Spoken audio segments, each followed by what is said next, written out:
Hallelujah. प्रभु का धन्यवाद हो, परमेश्वर की स्तुति हो, परमेश्वर की तारीफ करेंगे हम सब, उसका धन्यवाद करें उसकी भलाइयों के लिए। प्रभु ने दिन भर हमें संभाल के रखा, उसका धन्यवाद करें। प्रभु ने दिन भर इस्तेमाल भी किया, उसका धन्यवाद करें। धन्यवाद पिताजी, हालेलुया। धन्यवाद धन्यवाद धन्यवाद धन्यवाद। राजाओं के राजा, प्रभुओं के प्रभु, सर्वशक्तिमान परमेश्वर, आपका धन्यवाद। तारीफ तारीफ तारीफ तारीफ तारीफ। Hallelujah hallelujah. धन्यवाद धन्यवाद धन्यवाद धन्यवाद धन्यवाद धन्यवाद धन्यवाद।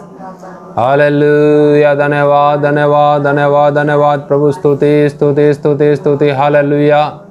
पवित्र पवित्र पवित्र पवित्र सर्व सामर्थ्य परमेश्वर, आपका धन्यवाद। Hallelujah hallelujah hallelujah. तारीफ तारीफ तारीफ तारीफ। दयालु परमेश्वर, आपका धन्यवाद हो। पिताजी आपकी तारीफ करते हैं आज की शाम के लिए। प्रभु आपका धन्यवाद करते हैं आपके प्रेम के लिए, अनुग्रह और दया के लिए। प्रभु आपने एक बार फिर प्रभु जी हम सबको सौभाग्य दिया कि आपके चरणों में बैठ सकें, आपकी वाणी सुनने पाएँ। पिता प्रभु सिर्फ हम सुनने वाले ना हों, परंतु उसके अनुसार चलने पाएँ, ताकि जीवन पाएँ। प्यारे पिता धन्यवाद पिताजी। हालेलुया। एक एक भाई बहन, बच्चे, जो भी बुजुर्ग भी वचन देखते हैं प्रभु, सुनते हैं पिताजी, मन की आंखों को आप ज्योतिर्मय कीजिएगा।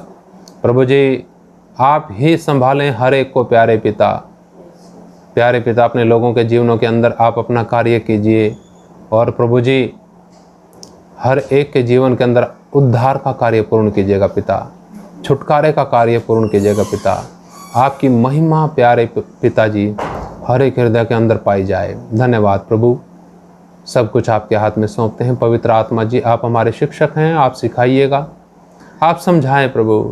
हृदय रूपी पट्टियों पर आप ही लिखें पिताजी। धन्यवाद।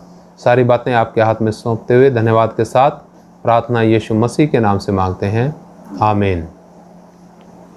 हालेलुया। प्रभु का धन्यवाद हो, परमेश्वर की स्तुति हो।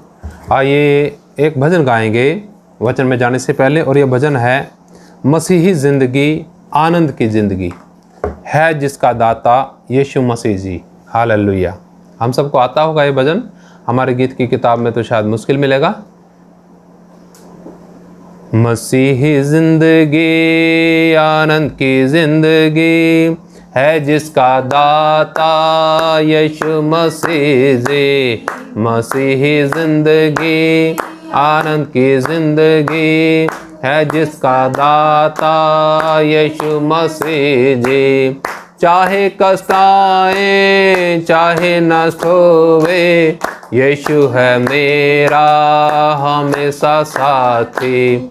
चाहे कष्ट आए चाहे नष्ट होवे, यीशु है मेरा हमेशा साथी। मसीही ज़िंदगी आनंद की ज़िंदगी है जिसका दाता यीशु मसीह जी।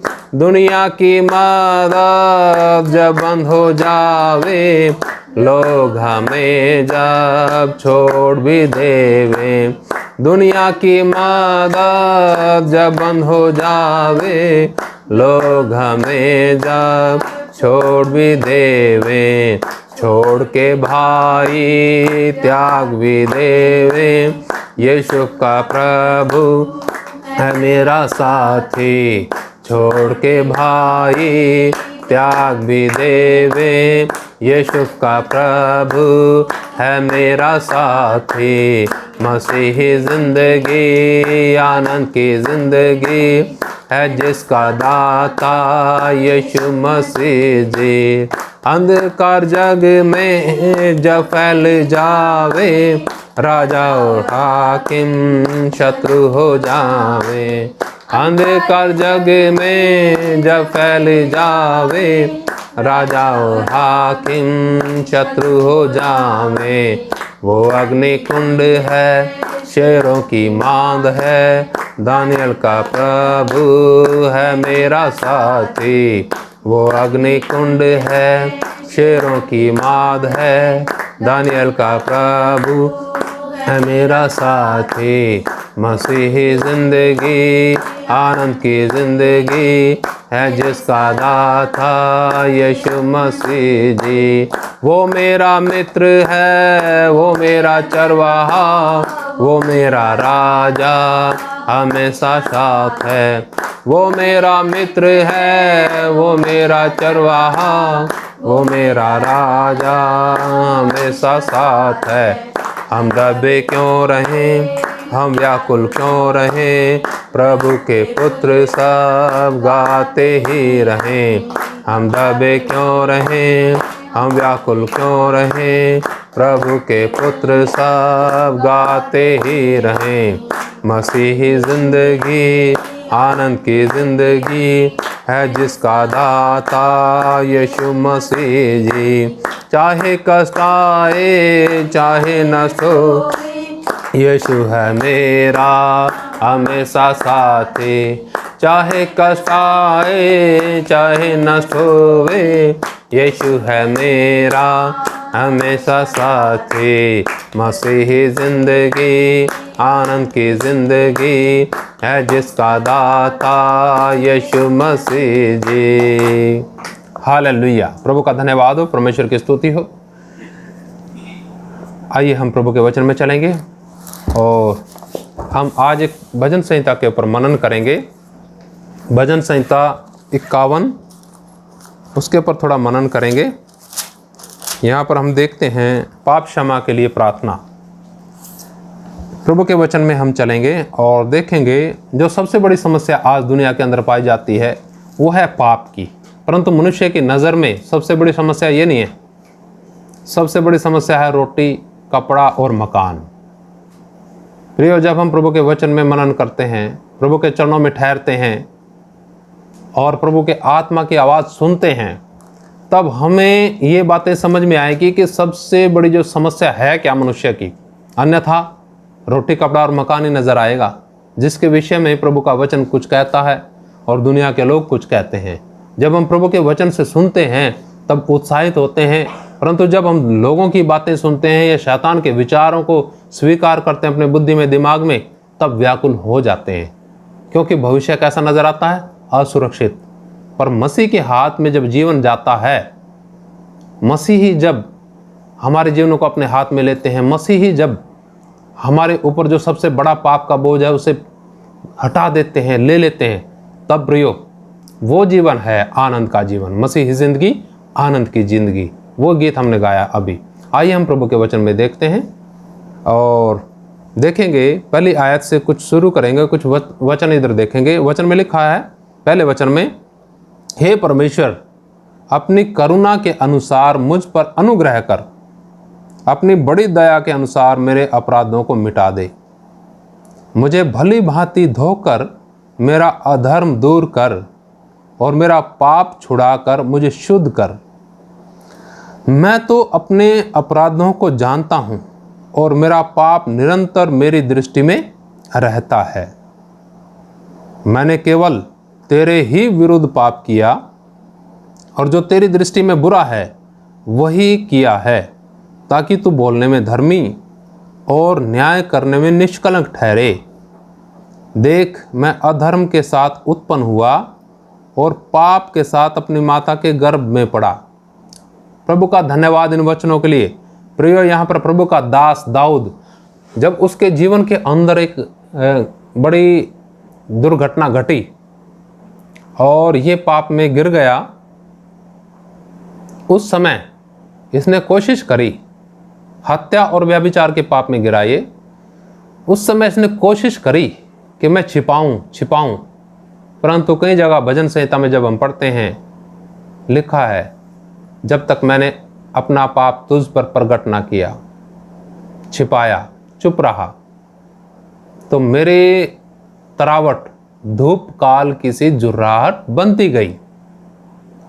यानी अच्छा समय भी मेरे लिए बड़ा ही कर्कश समय, या ऐसा कह सकते हैं बड़ा ही बेचैन करने वाला समय आ गया, जब तक अपना पाप प्रकट ना किया।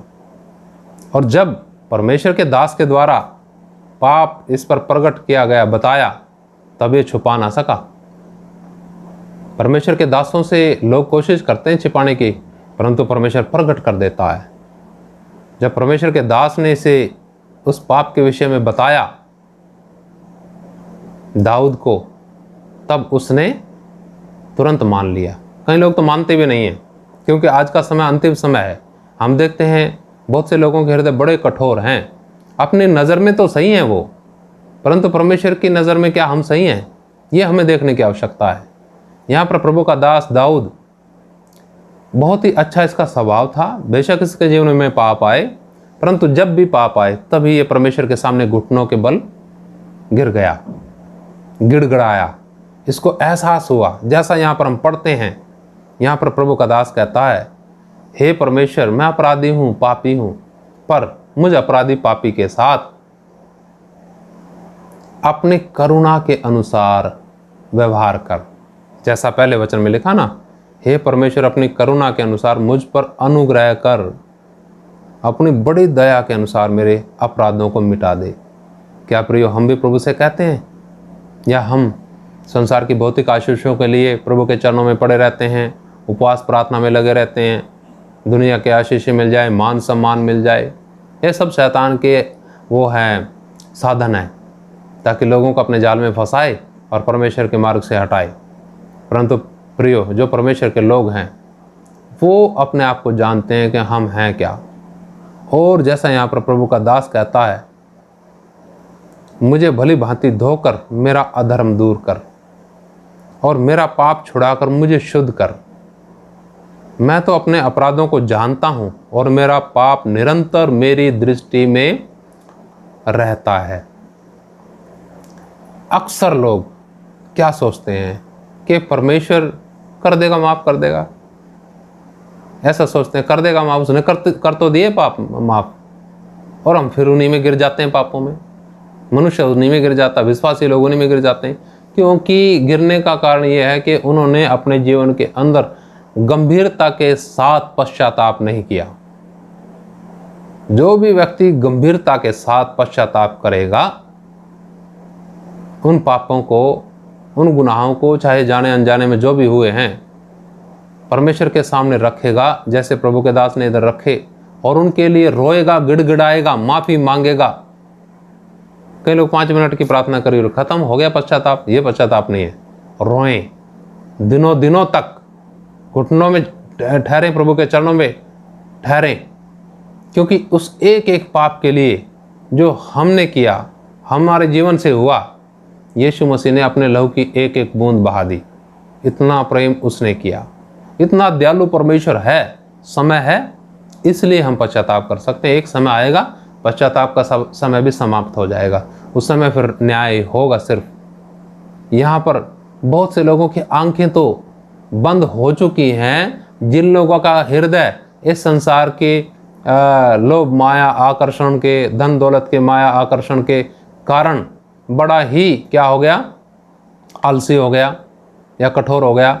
उनकी आंखें बंद हो चुकी हैं। वो परमेश्वर के वचन को समझ ही नहीं पाते और ना समझ सकते हैं, क्योंकि अपने ही बुद्धि के द्वारा उसका क्या करते हैं, अनुमान लगाते हैं।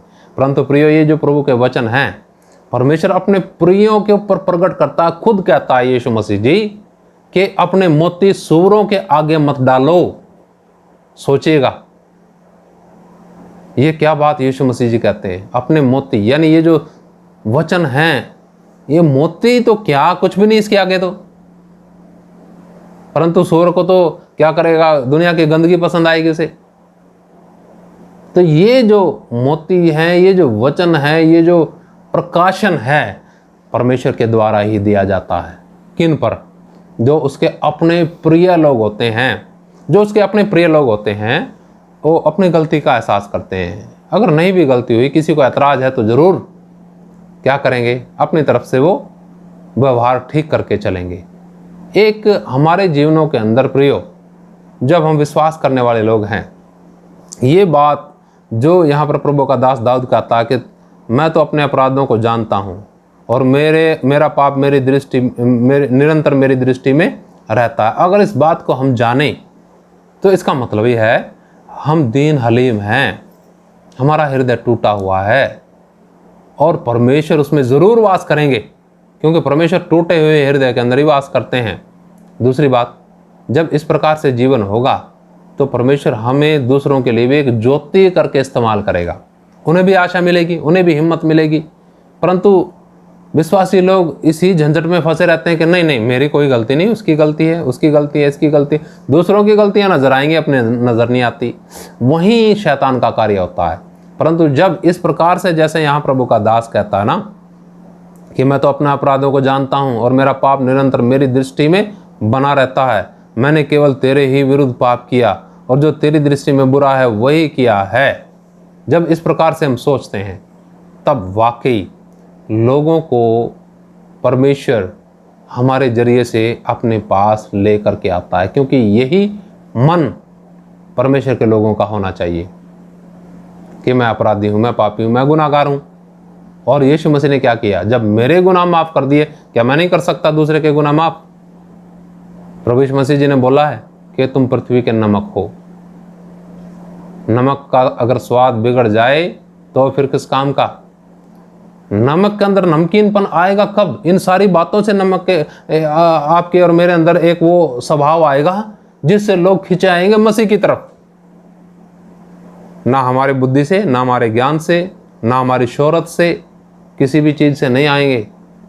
आएंगे जब परमेश्वर को आपका और हमारा जीवन पसंद आएगा। प्रभु यीशु मसीह जी ने बोला है, हमने पढ़ा तो है पिछले दिनों कि कोई मेरे पास नहीं आ सकता। प्रभु यीशु मसीह जी कहते हैं यूहन्ना 6 में, कोई मेरे पास नहीं आ सकता जब तक पिता उन्हें खींच ना ले। किन्हें खींचेगा अपनी तरफ? जो अपराध करते हैं और अपने मन के अंदर कहते हैं कि वो माफ कर देगा, माफ कर देगा, बिना पश्चाताप के ही, बिना माफी के ही माफ कर देगा।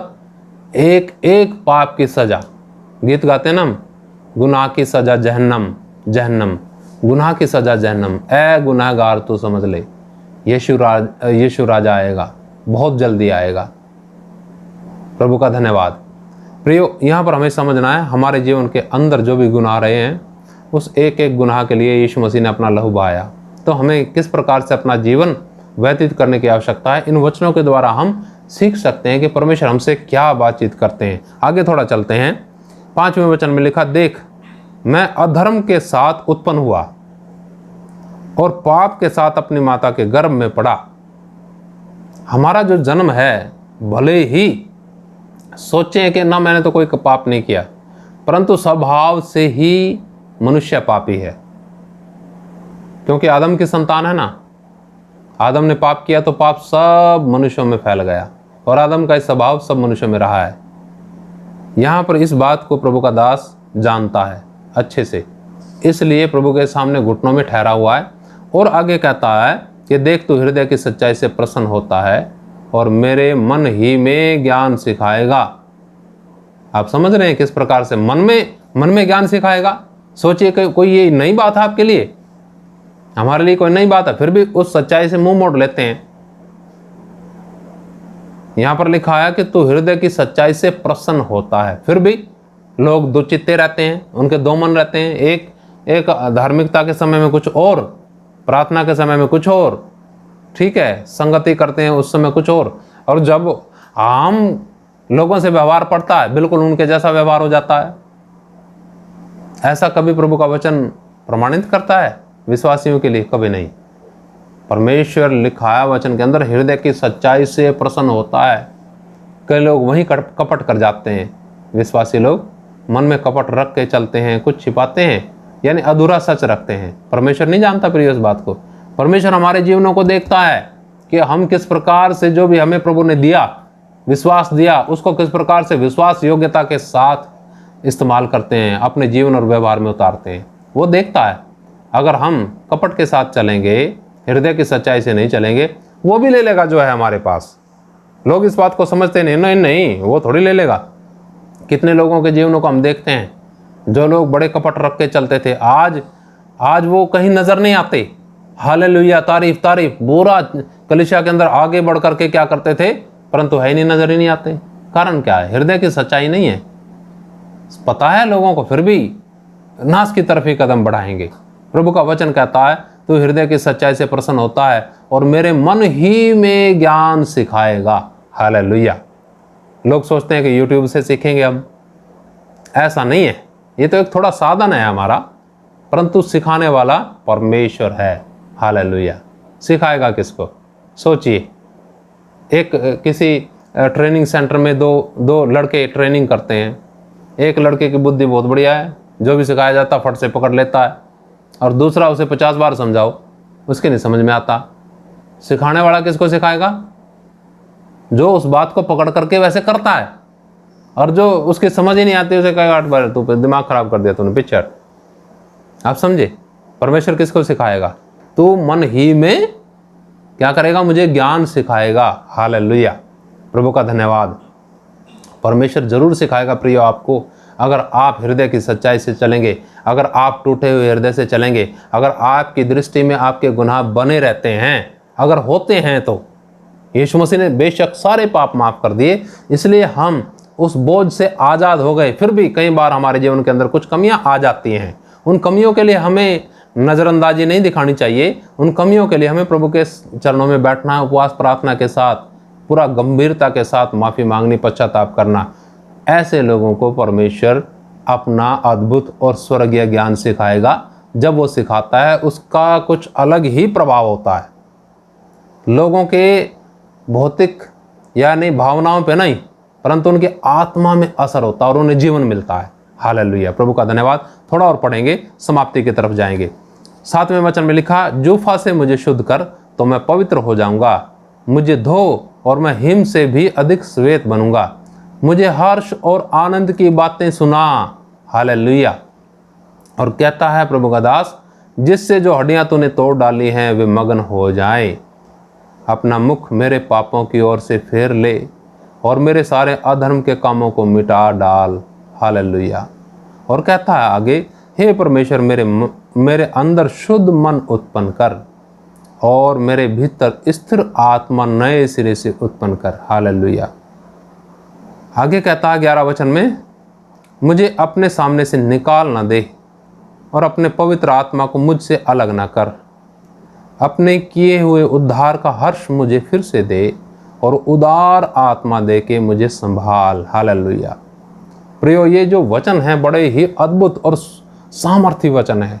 जब हम इनको प्रार्थना के साथ, आराधना के साथ बैठ करके सीखेंगे, परमेश्वर आपसे ज़रूर बात करेगा। आपका जो हृदय टूटेगा, मेरे को मालूम है बहुत से लोगों का हृदय टूटा हुआ है और जिनसे परमेश्वर बात करता है, जिन्हें सिखाता है, परंतु हो सकता है कई लोग उस ट्रैक में नहीं है जिस ट्रैक में परमेश्वर का वचन लेके आना चाहता है। यहाँ पर देखिए कितना अद्भुत बात यहाँ पर लिखी है 8 वचन में, मुझे हर्ष और आनंद की बातें सुना, जिससे जो हड्डियां तूने तोड़ डाली हैं वे मगन हो जाएं। यहाँ पर हम देखते हैं पाप के कारण जो संगति, जो फेलोशिप परमेश्वर के साथ दाऊद की होती थी वो टूट गई,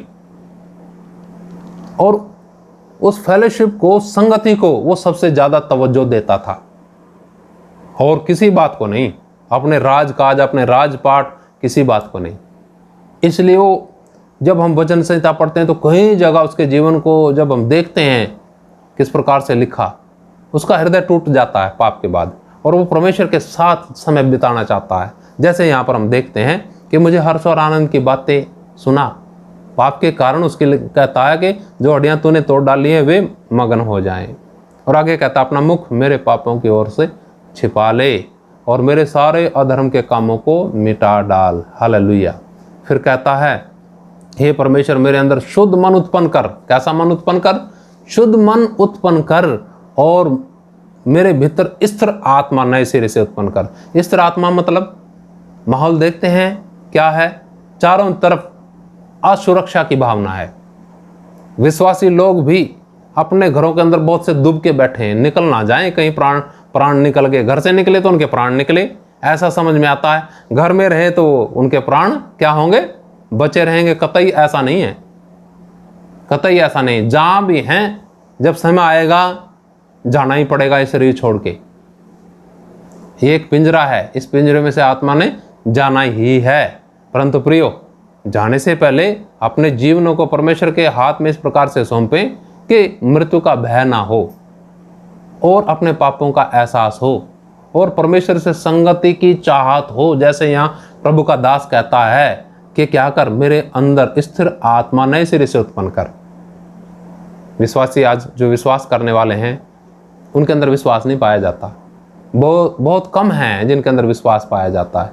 जब कोई व्यवहारिक बात आती है तभी डगमगा जाते हैं। कारण क्या है? उनकी संगति, उनके आत्मा की संगति परमेश्वर के आत्मा के साथ नहीं होती। जैसे जैसे संगति होने लग जाएगी वैसे वैसे उनका भरोसा और बढ़ेगा और आत्मा भी स्थिर होगी। हालेलुया। आगे कहता प्रभु का दास, अपने किए हुए उद्धार का हर्ष मुझे फिर से दे। हालेलुया। और उदार आत्मा देकर मुझे संभाल। प्रियो, क्या आपके जीवन के अंदर आप महसूस करते हैं उद्धार के आनंद को? जो उद्धार उसने हमारा किया, क्या उसको महसूस करते हैं? किसी दिन इसी बात के ऊपर भी हम प्रभु के वचन से अध्ययन करेंगे, मनन करेंगे, बैठ करके, मिल करके। सोचिएगा, ये सवाल हम छोड़ते जा रहे हैं। आपका उद्धार प्रभु ने किया, क्या उस उद्धार का आनंद है? क्या महसूस होता है? अगर नहीं उद्धार का आनंद महसूस होता तो कहीं ना कहीं जीवन के अंदर गड़बड़ी है। और फिर हमें प्रभु के सामने जिस प्रकार से यहाँ प्रभु का दास घुटनों पर आता है, प्रभु का दास गिड़गिड़ाता है, प्रभु का दास क्षमा मांगता है, प्रभु का दास पश्चाताप करता है, उसी प्रकार से हमें भी अगर उद्धार का आनंद नहीं है, हर्ष नहीं है जीवन के अंदर, तो हमें भी, आपको भी प्रभु के चरणों में ठहरने की आवश्यकता है। प्रभु आप सबको आशीष दे। प्रभु का धन्यवाद करेंगे। धन्यवाद पिताजी आज की शाम के लिए, अद्भुत वचन के लिए धन्यवाद करते हैं। प्रभु जी, इन वचनों के द्वारा सचमुच आपने मुझे आशीष दी, मुझे हिम्मत दी प्रभु, मुझे तसल्ली दी प्रभु। धन्यवाद पिता। अपने लोगों को भी तसल्ली दीजिए पिता। और हमारा विश्वास है प्रभु जी, आपने हमारी प्रार्थना सुनी है। एक एक भाई बहन के जीवन को आपके हाथ में सौंपते हैं प्रभु जी। अगर कोई परिस्थिति के कारण डांवाडोल हैं और निराश हैं प्रभु, स्वर्गीय सामर्थ्य दे दीजिए पिताजी। हम सब के लिए प्रार्थना करते हैं प्रभु। आप दयालु हैं, अपनी करुणा के अनुसार पिता अनुग्रह दीजिएगा, ताकि प्यारे पिता एक भी आत्मा नष्ट ना हो, एक भी आत्मा नाश ना हो प्रभु। हर एक को अपने गुनाहों का, अपनी कमी कमजोरियों का एहसास हो और माफ़ी मांगते हुए आपके पीछे चलते रहें, ताकि आपके साथ आत्मिक संगति का आनंद उठाने पाएँ। धन्यवाद मेरे पिता। सब कुछ आपके हाथ में सौंपते हैं। धन्यवाद के साथ प्रार्थना यीशु मसीह के नाम से मांगते हैं, आमीन। हालेलुया। प्रभु का धन्यवाद, परमेश्वर की स्तुति हो। जय मसीह की। मारना था, यीशु मसीह जल्दी आने वाले हैं।